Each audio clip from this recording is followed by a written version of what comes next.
What's up, guys? We're back with another NECA Toys Gargoyles review, taking a look at the most recent entry. We're taking a look at the second Haulathon first release kind of figure. We're taking a look at Bronx today, so I managed to luck out and find this guy super early in store, so I'm very excited because he's definitely one that I'm interested in for a number of reasons. Not just because he looks like an awesome figure, a very different figure, but he comes with the wing cape that everybody so desperately needs. So we've of course got him here in an Ultimate style box. You've got some really cool artwork of Bronx there on the front, and then you got product shots on the spines, and then the back of the box has a bunch of other product shots as well, and then a little bit of a bio.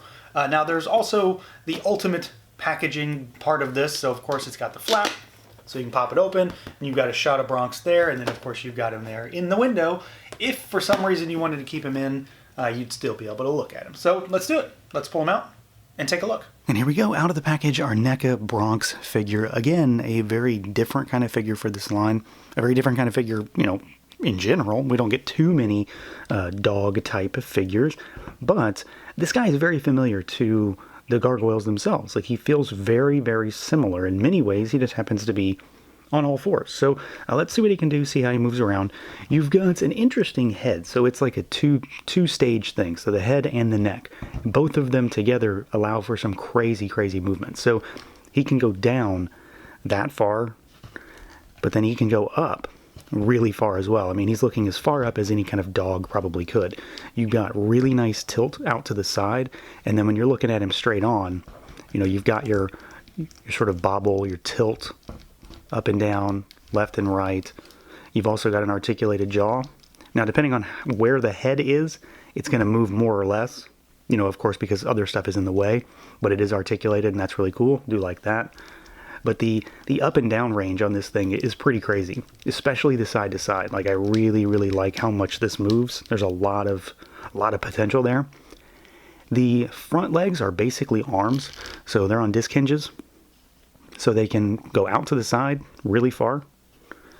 And then, of course, they can rotate up there. You've got single jointed knees. They do have rotation.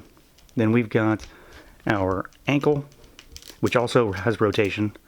Then you've got your toes, which have really nice hinge on them. But the rocker on these things is crazy. Like, there's really good range here. So no issues with those. And again, these are more like arms. The legs, the hind legs, are more like legs.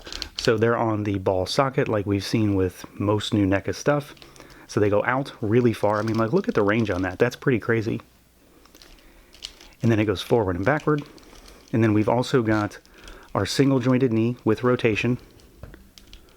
And then you've got your second knee with rotation. Well, it's really more of a rocker back here, actually.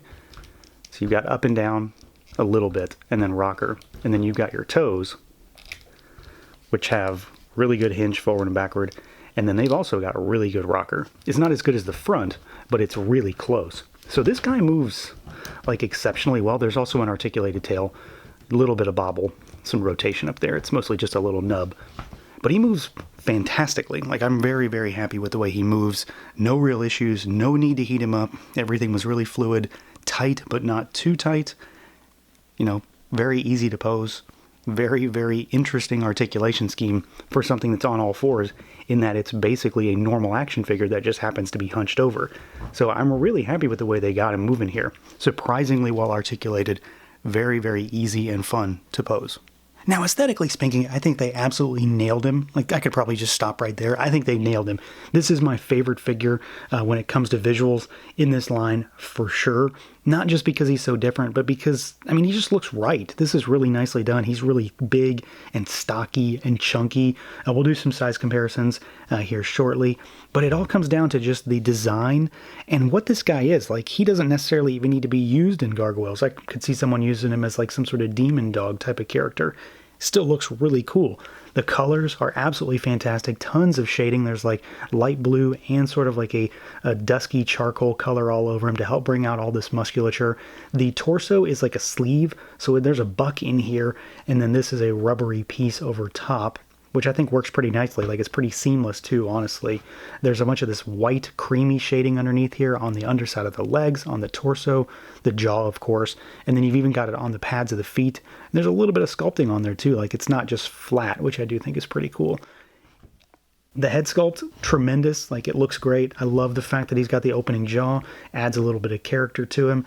Got nice shading as far as like around the eyes, but then of course what leads to this more cream color, so it fades really well.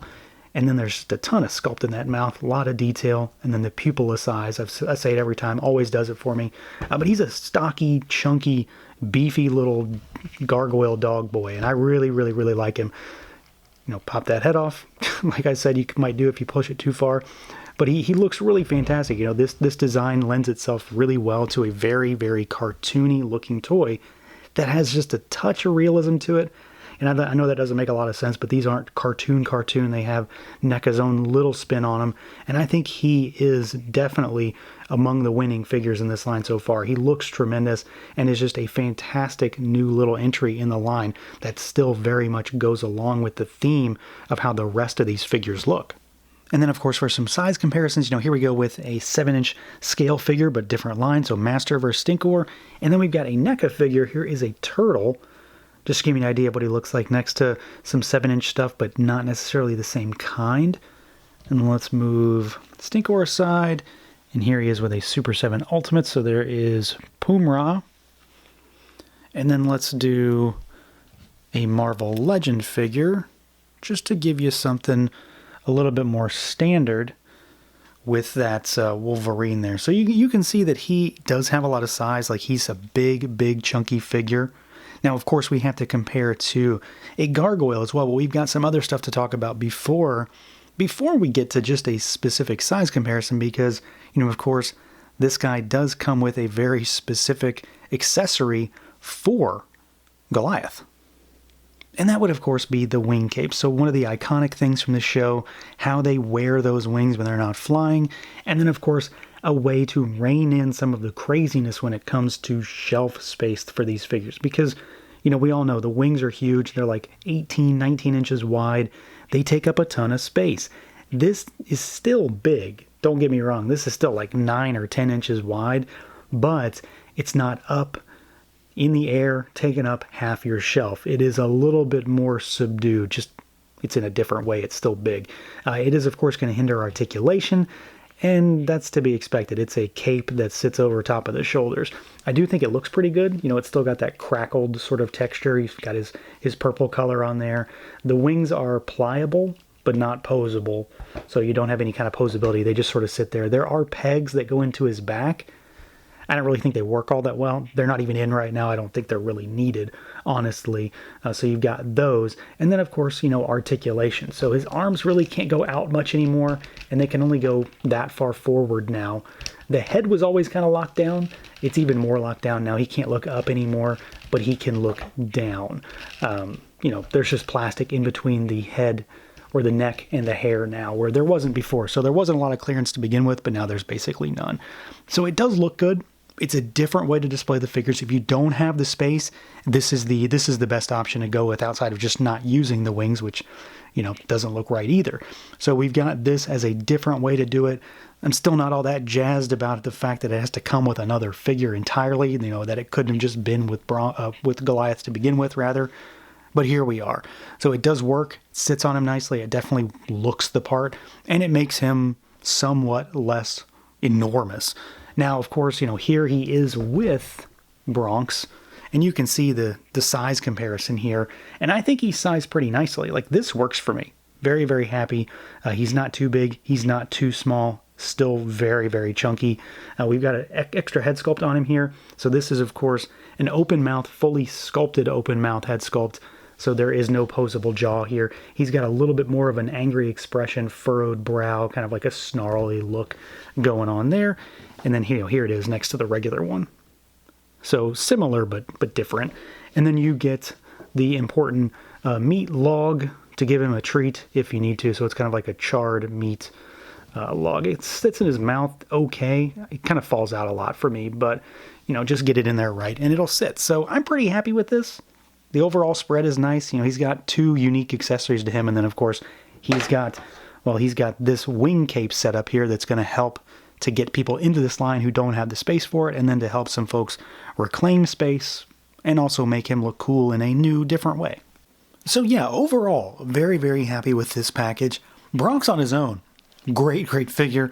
You know, I'd go so far as to say that this is my favorite figure in the line, just based on Bronx himself, not even what he comes with. I really, really like this guy. Moves great. Moves exceptionally well, honestly. It moves a lot better than I ever expected something like this would move. Looks great. Nice size, really chunky, beefy little figure, but also at the same time has a great shelf presence because it's so different looking, especially among the other figures in this line. He's going to stand out just because of what he is. Then, of course, we've got the wing cape, which, granted, I still don't think it fixes the entire problem with how big these figures are going to be, but it does help a lot. And, of course, it introduces a really cool, different way to display your gargoyles. So there's a lot to pick up on with this figure, not just Bronx himself, but the entire package. Granted, Bronx is a lot of fun, probably worth the price of admission on his own if you ask me. So that's going to do it for this look at the NECA Toys Gargoyles Bronx. Let me know what you guys think. Feel free to like, comment, subscribe, and share, and until next time.